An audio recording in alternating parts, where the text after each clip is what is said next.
So we're sat with Barry and Andrea, and it's Andrea's birthday today, so happy birthday, Andrea. Cheers, and starting early today. Thanks a million last week. Thanks, Darren. We're sat here in the beautiful Vale of Plather in La Manga Club, and which has been the place of your holiday home for the last year?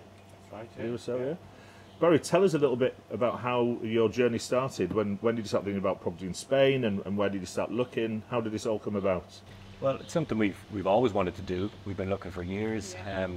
We really only got round to looking properly just after COVID. Most of the searches we did initially were via Idealista, so we narrowed the search down then to the Manga Club, sent some inquiries via Idealista, and one of the first and most responsive or quickest to come back to us was Micasamo, and so that's effectively where our journey started from there.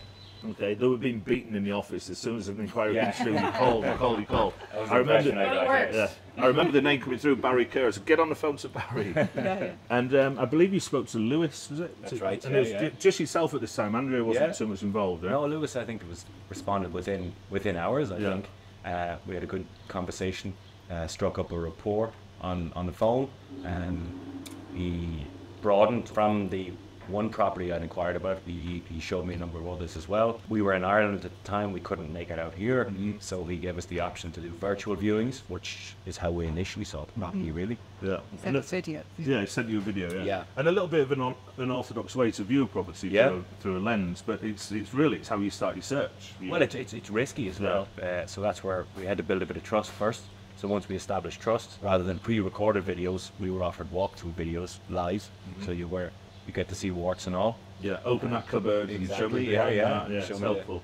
So that established a little bit of trust from the very start. And Andrea, you've never seen the property, but I think... No, I never had, and I mean, it is a huge task. I mean, you've the whole of Spain and you have to narrow it down, so you're narrowing it down from, huge country to a small area, and that just kind of gets smaller and smaller. And we were just very lucky to find Micasamo and find Lewis, because I suppose it's what led us here. I suppose we were just dipping our toe in the market to begin with, and we were looking for the cheapest possible property that we could find, because we didn't know if we'd use it.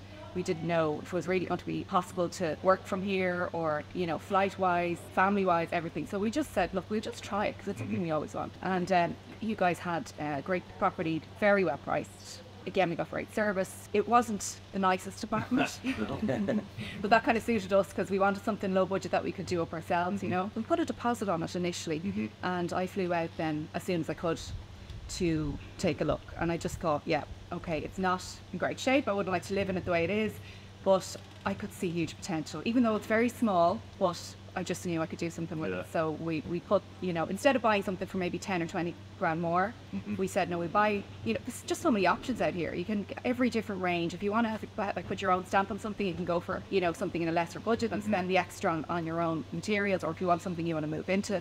Luckily, we had the time to, just put in a new kitchen and redo it. So it was great. It worked out perfectly. So was it La Manga Club that you kind of fell for then? Rather than the property. The facilities here worked for what you were looking for? It was everything that we were looking for. Without a doubt. I mean, we both said we'd rather have an entry-level property in a good location. That's what we ended up with, because the club sells itself, really. And we had looked in Portugal. For us, Spain was just a better choice, because as lovely as Portugal is, Spain is, I think, better entry-level prices, was more accessible, a few more airports we could fly into. You can go to Murcia, you can go to Alicante, 3-4 hours from Malaga. It's not that far really to lots of different places. We just felt the area had it all, so that was really great. It's a common story now that people think, okay, I want a property in Spain, and they go straight to one of the portals, like the one you mentioned. What you see is anything between 10 and 25 pictures, sometimes a floor plan, sometimes not, sometimes a video, often not, a description, sometimes a size and a price, and you sort of narrow your search down based on what your eyes are telling you, that looks good. But often what you don't delve into is a location. Yeah. You have a list of properties, they look fantastic, and you take that list and you over to the agent and say, get me one of these here. It doesn't exist. Why? Because look at the amenities you've got. So the fact that you've gone, this is location, let's go entry level, is a common theme, because it's a location that often is the leading factor. Definitely, because we knew that if we got somewhere on the Manga Club, the facilities were a given. They're here anyway. It's just a question then that the property we can work with, but the facilities are there. My fear was that if we used it in the off season and it wasn't on the Manga Club, it would be quiet, there will be nothing happening, nothing will be open. Because we've been here off season several times and there's always a buzz. There's always people here, there's people living here. There's plus points about living up the coast as well. It depends on what people want, I suppose, and there's probably very good value in those areas too, but we just wanted facilities, we wanted people, we wanted, you know, sports and for our family too, so You've got it. we've got that here, yeah. So let's go from initial search to contacting Lewis and Micasamo's office, to coming over and looking, putting the deposits down and saying, okay, we're going ahead. Then my job's done and it hands over to Natalie. Yeah. So how's that experience been, sort of leading up to completion, post-completion, and the services afterwards? Well, I'll let you go, because you did the first trip. Yeah, I did the first trip and you came over afterwards, and you know, the apartment was in huge disrepair. I think it was an investment property, and the property, obviously no properties were renting out during COVID, so unfortunately, you know, it was just never looked after, it was never properly cleaned. We really had to gut the whole place, but I knew that starting out.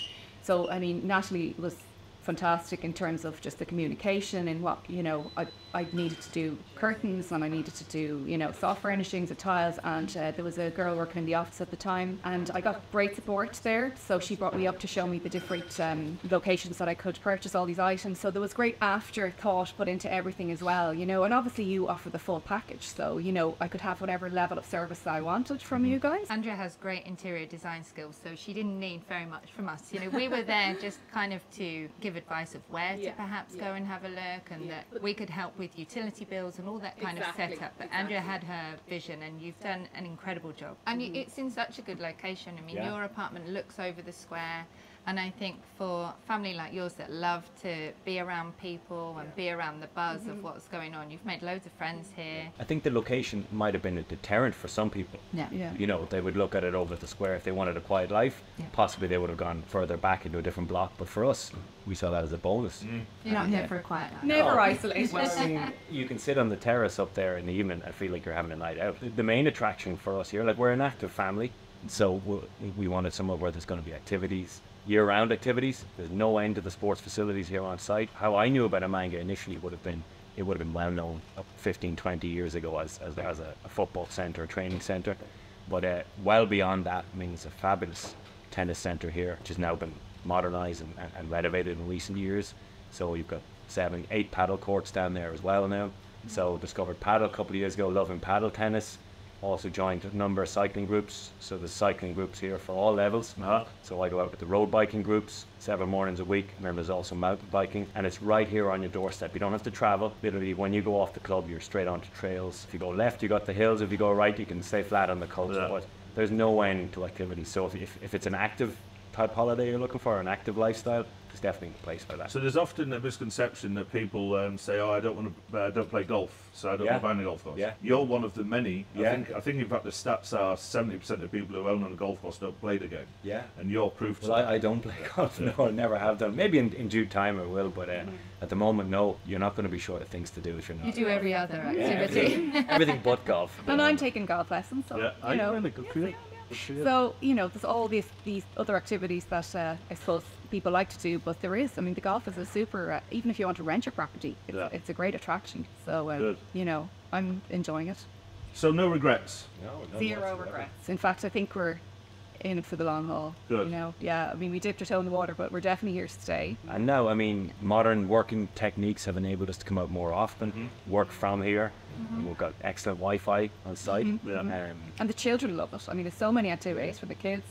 Obviously, we've got the shared pool, but there's a kids club that Kate's in every day, you know, because I'm working from here for the last 2 weeks. It has just been a blessing. She goes down there and she's got her little buddies. She's learning a bit of Spanish. My older kids have brought their friends out. There's basketball, there's soccer, there is tennis. There's all the activities that you could possibly want. Plus, you're near the big towns, you've got the shopping. When you mention safety, it's one of those things. You're within the club, you're within the security. So while the kids feel like they have freedom, it's a very safe environment. When they're bringing teenagers here, they start to get that little bit of freedom. You know, I know your older daughter's making friends here and being able to wander out a little bit and know that they're completely safe. With 24-hour security here, you know that your children are safe. And that's a huge bonus for us. That means everything. You know, I mean, as a parent, you worry, and the great thing is that they feel like they've got freedom, but actually they're under your eye. There's the thing about the Manga Club that people say the fees are really high. What's your take on that? It's all about value for money. What are you getting for your fees is the question. No, I don't find, but we're here in Belarus, you pay installments twice a year. I feel like for what we get, I don't feel it's high. I think it's good value for money. And the pool is excellent. We've got probably one of the best pools on the whole The club. place is spotless. Yeah. It's just spotless. It's so well kept. No you know. litter. Everything is so well maintained. The landscaping is fantastic. Yeah. You can see every day you wake up, there's somebody landscaping. Yeah. If there's a storm a couple of weeks ago, they're out before you wake up the next morning. They're clearing Cleaning the up. roads. Yeah. And when we're sat here, you know, people looking at this and think, well, this looks a bit quiet, but fast forward to 7 or 8 o'clock tonight, what's this place like? In terms of socialising, maybe to 10, 15 restaurants on the club, so you can eat somewhere different. If you're here for 2 weeks, you can have a different experience every night. Yeah. This place is hopping every night, but the great thing about it, I was kind of concerned because we are overlooking the square, and I was thinking, will the kids be able to sleep? But honestly, like, first of all, the double glazing windows are brilliant. You don't hear anything. But second of all, it all shuts down at 12. Yeah. So, you know, they can move on somewhere else. So for families, it's perfect. You don't feel like you're been, you know, put upon by noise or anything like that. It's Well, there's live music in the square tonight. yeah. I'm sure is. You're going to be celebrating your birthday here? I will. I'm also going to go down to the hotel for a cocktail. Oh, lovely. So the hotel is amazing, obviously. So it's lovely. We've lots of different options here. You know, since being clients have become friends, which is always nice, and we do enjoy your company. But just going back, taking the friendship out of it and going back to the start, is there any kind of advice you would give to people looking? Is there anything that we could have done better? I mean, how's the whole experience been? It can't have been completely seamless. There must have been a few bits. I mean, there is a perception, maybe a deterrent for some people. They think there's a little bit extra paperwork involved when you're buying abroad, and there is, you know, and you've got to factor in extra costs that you wouldn't encounter if you're buying at home, for example. But they were all raised at the start, and we were told that kind of the first things, whatever purchase price you're looking at, factor in a little 10-11%. Yeah. If you're aware of that, then you can adjust your budget accordingly. So it's not a problem. We were introduced to very good solicitors, very good legal You guys things by introduced us to them all. yourselves. Yeah. And They pointed us. we actually gave them power of attorney, which meant they could handle everything from here and in limited amount of time, so we had to come over and back. So again, trust is there as well. So if the trust is established at the start, and the solicitors and professionals are recommended, come recommended and verified by yourselves. It was much easier than we thought to buy the property. I suppose the fact that we were doing it up then, there was a bit of flying out and you know, liaising with builders, but that was after the fact. But I mean, not everybody's going to have to do that or want to do that. That was a little bit of hassle, but really that was it. Was renovation was difficult. It's difficult to manage a renovation for when you're not in the country, and sometimes things get lost in communication a little bit. But we did all that over the winter, so it doesn't matter. We weren't using it at the time anyway. So you're back home now. Imagine yourself back home in Monaghan, Yeah. and you're in the pub. You just got a fresh pint of beautiful Guinness. You're about to split the G, and somebody says, "Barry, Andrea, how's that place in Spain going? Who should we use if we're looking?" Micasamo.com. There you go. Beautiful. We already imagine that received pint of Guinness now. referrals from these guys. Yeah, we've already referred lots of people to We you. sent a few on, It's important, really. I mean, take us out of it. Find an agent that you can work with, that you trust, where the chemist is right, and good information. I mean, we don't cover every area in Spain. Yes. So if you are looking outside these areas, the important part is to get a relationship with an agent that you trust. Yeah. For the buyer, make the process as easy as possible. Really, because it can be stressful enough. And buying a property is always stressful, whether it's at home or whether it's here. So if they can eliminate that stress or reduce it. It's just that communication, isn't it? All the time being there to kind of explain things and just be on the other end of the phone, or being able to set up a Zoom call, you know, like you said, the video walkthroughs, all of that. As much as the communication can be clear. Even to the better. extent, I mean, you brought us down to the notary public, I think it was, or, you know, things like that. To get all of that established. We wouldn't have known any of that, obviously, at the start. And our hand was held every step of the way, which is great. Yeah. Good. Well, Barry and Andrea Kerr, this is your life. Thank you. Thank you very much. Cheers. Happy birthday. Thank you. Really appreciate your time. Thanks a lot. Cheers. Thanks a lot. Enjoy the rest of the day. I do.